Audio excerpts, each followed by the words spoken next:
Devon Sculpture Park is a fusion of a ReWilding project and also a space for environmental artists to be able to develop environmental art installations.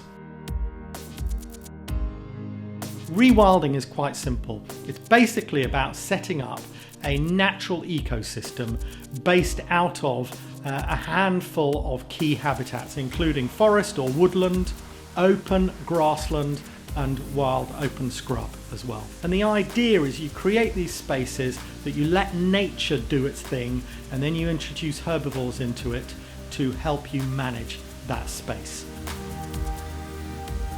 It started about 30 years ago, mostly with a team in Yellowstone Park. The thinking by them was if you take an ecosystem approach, then over time the soil will start to improve itself. The plant, tree and grass and wildflower will start to diversify. They will start sequestering carbon.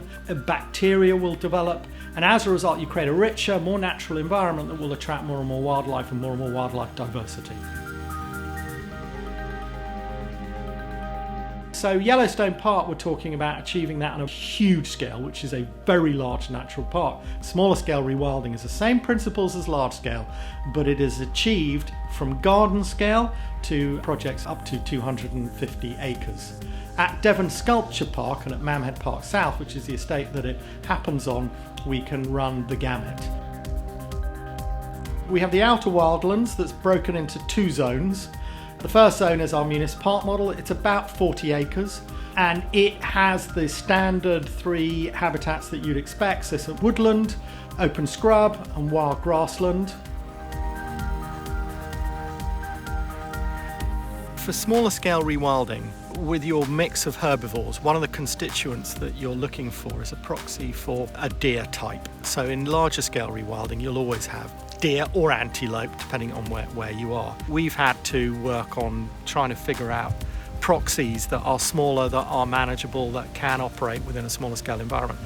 We've ended up going with the SOA.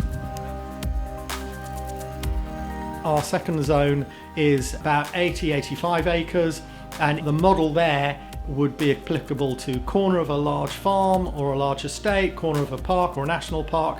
And it has a different set of herbivores that suit better that environment. And then last, we came into our garden zones. So a historic capability brown garden, one of the few left in the southwest of England. It's about a 12-13 acre garden, maybe a little bit more than that.